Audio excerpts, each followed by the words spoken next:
On September 8, 2022, a 96-year-old woman died in a castle in Scotland. Within hours, millions of Americans were weeping. I'm American, and I loved Queen Elizabeth. And no, that's not ironic. I know what you're thinking. We fought a whole war to get away from these people. We threw their tea in a harbor. We wrote a declaration specifically itemizing why we didn't want anything to do with kings and queens and crowns. And yet, when Elizabeth died, something broke loose in people who would never curtsy, who would never bow, who consider monarchy an outdated absurdity. They wept. Actually wept for a woman they had never met, would never meet, had no real connection to beyond watching her on television at odd hours. That needs explaining, and the explanation is simpler than the dissonance suggests. We didn't love Elizabeth because she was royal.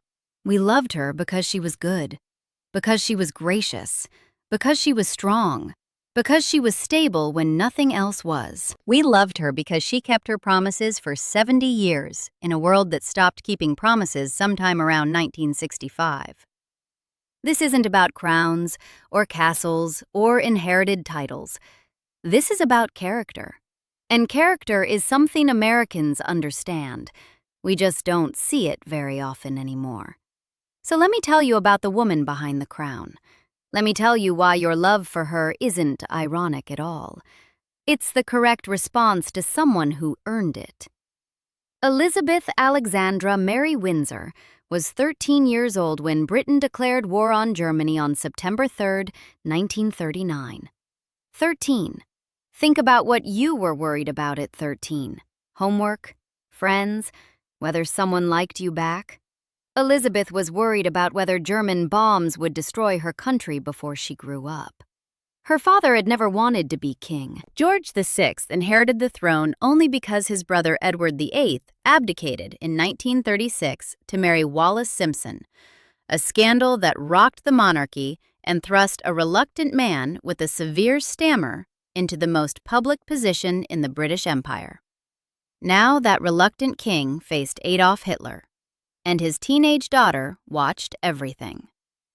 What happened next shaped Elizabeth for life. When advisors suggested sending the young princesses to safety in Canada, a reasonable suggestion since German bombs were literally falling on London, their mother refused. Her words became famous. "The children won't go without me. I won't leave the king, and the king will never leave." The family stayed. They moved from Buckingham Palace to Windsor Castle for security reasons, but they remained in Britain. They shared the danger with their people. On September 13, 1940, Buckingham Palace itself was hit by German bombs. The Queen Mother, Elizabeth's mother, said something remarkable afterward. "I'm glad we've been bombed," she told reporters. "It makes me feel I can look the East End in the face." The East End was London's working-class heart, which had suffered terribly in the Blitz. The royal family's willingness to share the danger forged a bond with ordinary Britons that would outlast the war, outlast the century, outlast Elizabeth herself. Elizabeth absorbed these lessons, all of them. 1 month later, on October 13, 1940, she made her first public address, a radio broadcast as part of the BBC's Children's Hour, directed at the thousands of British children who had been evacuated from cities to escape the bombing. She was 14 years old. Her sister Margaret, 10, sat beside her in the studio. "We know, every one of us, that in the end all will be well," Elizabeth told her young audience. Her voice was remarkably steady for someone so young, facing circumstances so dire. "For God will care for us and give us victory and peace." She closed with words directed specifically at the evacuated children. "And when peace comes, remember it will be for us, the children of today, to make the world of tomorrow a better and happier place." That was the first time most of Britain heard Elizabeth's voice. It established a tone she would maintain for 82 years, calm, reassuring, steady, rooted in faith. She was 14. But she wanted to do more than talk. When Elizabeth turned 18 in April 1944, she lobbied her father to let her serve. Really serve, not just wave at people or visit hospitals, but actually contribute to the war effort, like other young women her age were doing. George VI resisted. No female member of the royal family had ever served in the armed forces. Elizabeth persisted. In February 1945, she won. She joined the Women's Auxiliary Territorial Service as Second Subaltern Elizabeth Windsor and trained as a driver and mechanic at the No. 1 Mechanical Transport Training Center in Camberley. There are photographs from this period that still startle people who see them. A future queen in uniform, hands covered in grease, working under the hood of an army truck. The war ended a few months later, so her service was brief. But the willingness mattered. The willingness to step outside privilege, to get her hands dirty, to do what needed doing rather than what was expected. That mattered. The war also taught Elizabeth what duty costs. She watched her father work himself to exhaustion. George VI aged visibly under the strain of leading a nation through existential crisis. He had never sought the throne. Public speaking was an ordeal because of his stammer. Yet he persevered. He visited bombed-out neighborhoods. He broadcast to the nation. He embodied resolve when resolve was desperately needed. His health never recovered. The strain contributed to the lung cancer that killed him in 1952. He was 56 years old. Elizabeth learned from watching her father what service demands. When her own time came to shoulder that burden, she didn't flinch. But before the burden came the promise. On April 21, 1947, Princess Elizabeth turned 21. She celebrated not in England, but in Cape Town, South Africa, during a royal tour with her parents and sister. She marked the occasion not with a party, but with a radio address broadcast throughout the British Commonwealth. Listen to what she said. Really listen. I declare before you all that my whole life, whether it be long or short, shall be devoted to your service and the service of our great imperial family, to which we all belong. Whether it be long or short. She was 21 years old, and she was pledging her entire existence, however much existence she would get, to something larger than herself. But she wasn't done. She added something that transformed the promise into something sacred. This is more than a promise. It is a vow. A vow. Not a campaign slogan, not a mission statement, not a press release approved by lawyers. A vow. She asked God to help her keep it. 7 months later, on November 20th, 1947, Elizabeth married Lieutenant Philip Mountbatten at Westminster Abbey. They had known each other since childhood, third cousins, both great-great-grandchildren of Queen Victoria, and had corresponded during the war while Philip served in the Royal Navy. Britain was still under rationing. Elizabeth saved ration coupons to acquire material for her wedding dress. Philip had renounced his Greek and Danish royal titles to become a naturalized British subject before the marriage. They exchanged traditional vows, to love and to cherish, until death. They kept those vows for 73 years. 73. Here's the thing about Elizabeth's promises. The remarkable part isn't that she made them. Politicians make promises constantly. Celebrities make promises. Your ex made promises. The remarkable part is that she kept them. Completely. Consistently.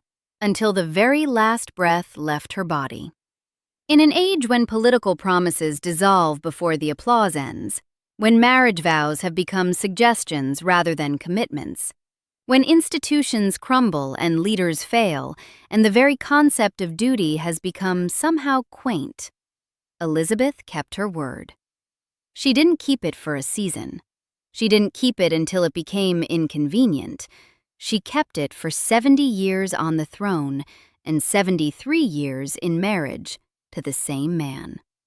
She kept it through the dissolution of empire and the rise of the digital age, through personal tragedy and public scandal, through the deaths of those she loved most. The vow-keeping was the foundation of everything else. Her coronation on June 2, 1953, was not just a political ritual. For Elizabeth, it was a religious sacrament. The ceremony at Westminster Abbey followed a format largely unchanged for 1,000 years. At its heart lay an act of anointing, the Archbishop of Canterbury applying holy oil to her hands, breast, and head, consecrating her for sacred duty. 27 million people in Britain watched on television. It was the first coronation ever broadcast, but they didn't see the anointing. Elizabeth specifically requested that cameras turn away during that moment. It was too holy for public consumption. That moment was between Elizabeth and God. The coronation oath committed her to govern according to law and custom, to cause law and justice with mercy, to be executed in all her judgments, to maintain the laws of God and the true profession of the gospel. These were not formalities to Elizabeth. They were promises made to her people and her Creator. She took them seriously for the rest of her life. That seriousness would be tested 13 years into her reign by tragedy of the most brutal kind. On October 21, 1966, at 9:15 in the morning, a coal tip collapsed above the village of Aberfan in South Wales. 144 people died. 116 of them were children, buried alive in their classrooms at Pantglas Junior School on the last day before half-term holiday. The disaster was preventable. Warnings about the tip's stability had been ignored. The grief that swept Britain was devastating, and the anger at the National Coal Board even more so.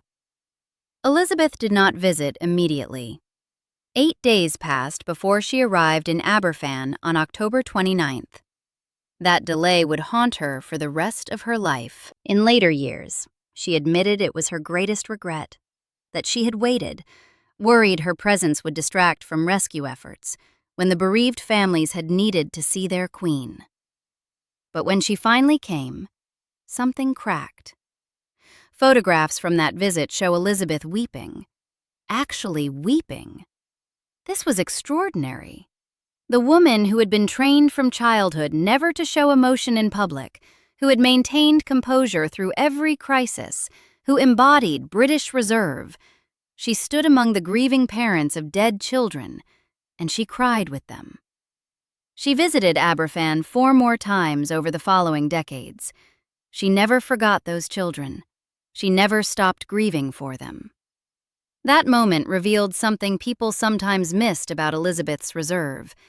It wasn't coldness. It wasn't indifference. The emotion was always there, buried beneath decades of training and duty. Aberfan proved she could feel. She simply believed, until that day, that showing feeling was a luxury a queen could not afford. You can hear her faith in her Christmas broadcasts, the annual addresses she delivered starting in 1957. She avoided heavy religious language that might have alienated secular viewers, but she kept returning to faith with evident sincerity. In her 2000 Christmas message, she was remarkably direct. For me, the teachings of Christ and my own personal accountability before God provide a framework in which I try to lead my life. Personal accountability before God. That's not a line written by a speechwriter hedging for controversy. That's a woman describing the foundation of her existence. In 2014, she returned to this theme. For me, the life of Jesus Christ, the Prince of Peace, whose birth we celebrate today, is an inspiration and an anchor in my life. A role model of reconciliation and forgiveness, he stretched out his hands in love, acceptance, and healing. An anchor. She used that word deliberately. In a world of constant change, she had found something that didn't move. And that brings us to the quality people noticed most about Elizabeth, but struggled to articulate: She was stable, constant, the same person in 2022 that she had been in 1952. Think about what she witnessed in 70 years on the throne. When she was born on April 21, 1926, Calvin Coolidge was president. The jazz age was swinging, and television hadn't been publicly demonstrated. When she died, smartphones connected billions across the globe.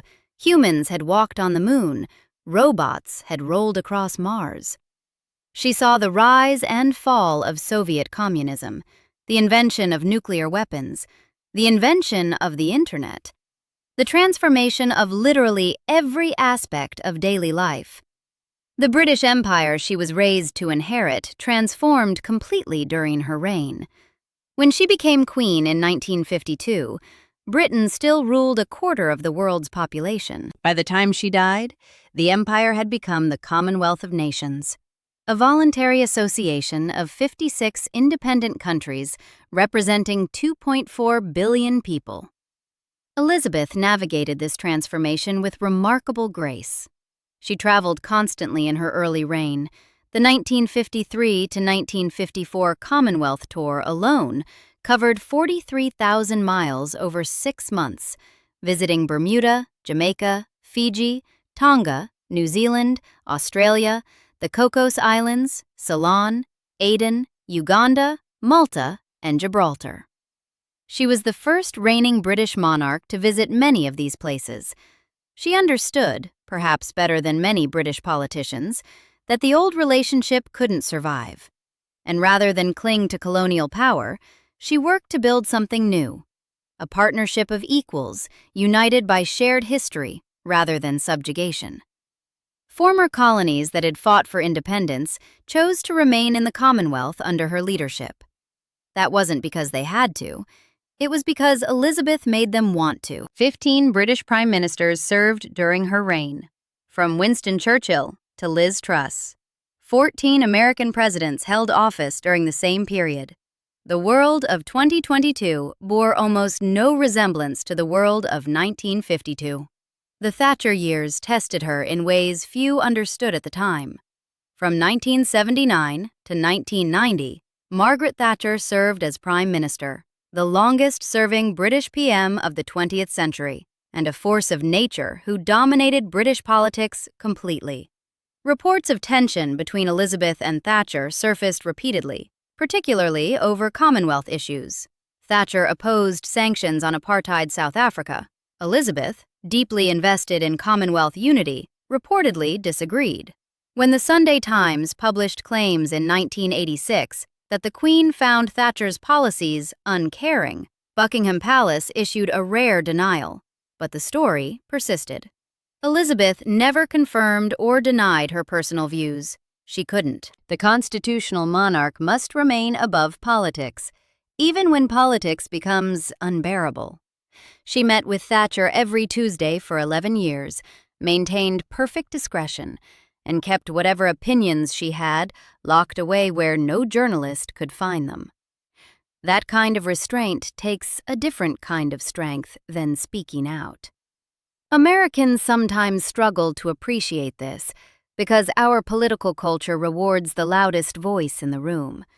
Elizabeth's power lay in silence, in continuity, in being the one thing that didn't change while everything around her transformed. But Elizabeth remained recognizable throughout. Her values didn't shift with polling data. Her commitment to duty didn't waver when duty became unfashionable. Her faith didn't weaken when secularism became the dominant mode of Western public discourse. She was fundamentally the same woman at 96 that she had been at 26. This stability expressed itself in small ways that, taken together, painted a portrait of constancy. Her daily routine stayed remarkably consistent across decades. Her Launer handbag and block-heeled shoes became so familiar they seemed less like fashion choices than character traits.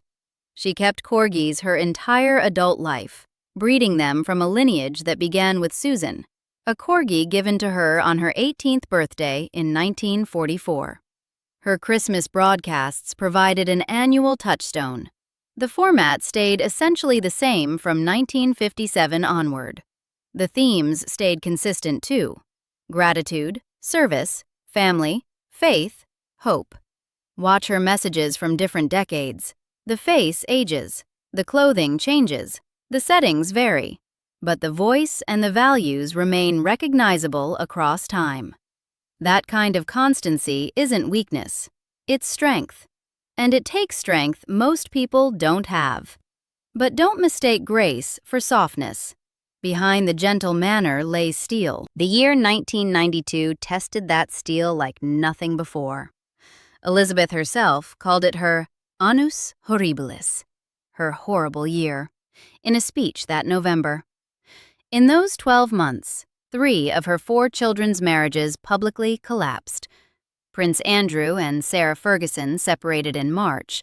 Princess Anne divorced Captain Mark Phillips in April, and the separation of Prince Charles and Princess Diana played out in tabloid headlines designed to inflict maximum damage on everything Elizabeth had spent her life serving.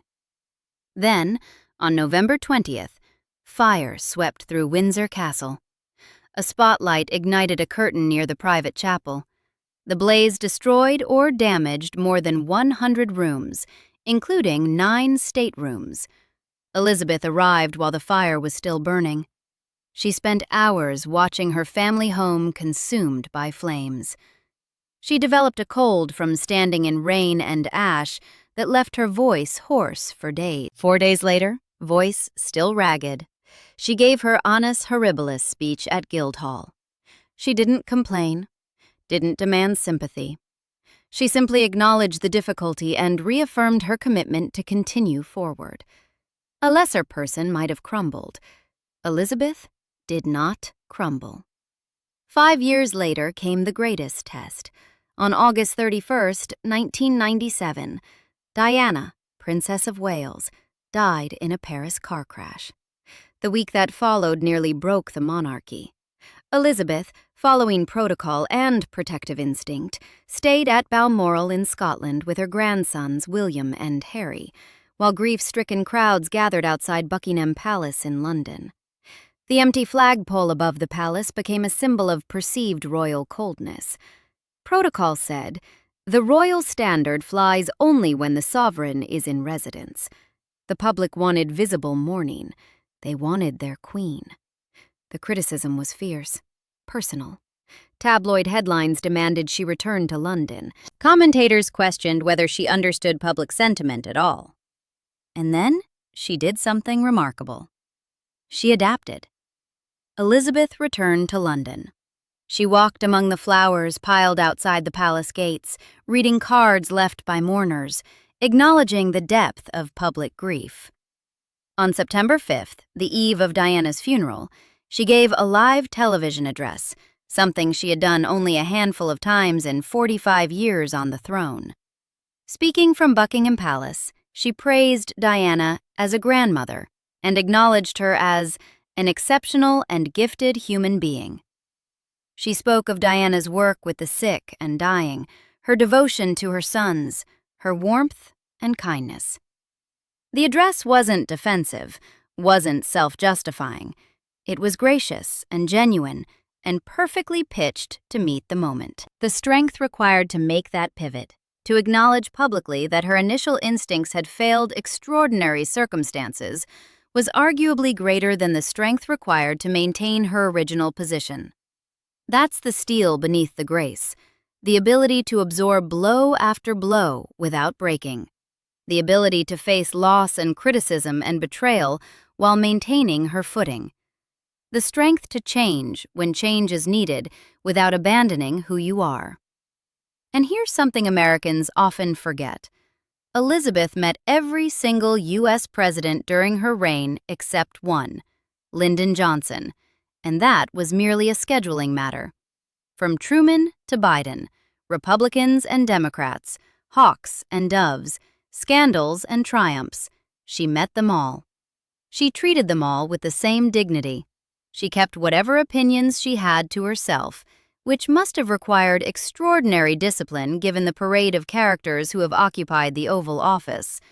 She couldn't take sides, couldn't express political opinions, couldn't answer critics, couldn't defend herself when attacked. The constraint was lifelong and unrelenting, a sacrifice of personal voice in service of institutional stability. That she accepted this constraint without evident resentment was itself a form of strength most of us can barely imagine. So why do Americans love her? Because we recognize virtue when we see it.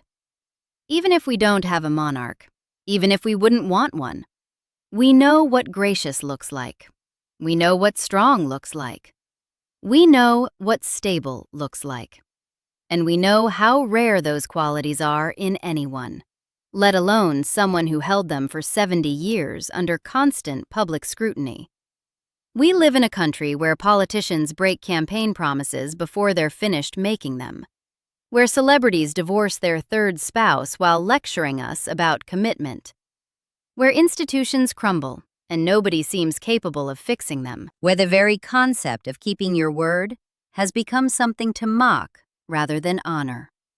And then there was Elizabeth, keeping her word every single day for 7 decades. She worked until the very end. On September 6, 2022, 2 days before she died, Elizabeth met with Liz Truss at Balmoral to formally appoint her as Prime Minister. It was her constitutional duty, and she performed it despite being visibly frail. Photographs from that meeting show a woman clearly nearing the end, but still doing her job, still keeping her promise. She died on September 8, 2022. She had kept her vow for 70 years, her whole life, whether it be long or short, devoted to service. Just as she promised when she was 21 years old in Cape Town. The global mourning that followed was staggering. People who had no connection to Britain, no investment in monarchy, no reason to care, they cared. They lined up for hours to walk past her coffin. They wept in the streets. They felt something had been lost that couldn't be replaced. Because something had. So here's what I want you to understand if you're American and you loved her, and you felt strange about loving her. Your love wasn't ironic. It wasn't foolish. It wasn't hypocritical. You didn't love her because she was royal. You loved her because she was rare. In a world of broken promises, she kept hers. In a world of self-promotion, she served something larger than herself. In a world that changes so fast nobody can keep up, she remained fundamentally the same person, gracious, strong, stable, for 70 years. That's not monarchy worship. That's recognizing virtue. And virtue is something worth admiring no matter what country you're from. She was gracious. She was strong. She was stable.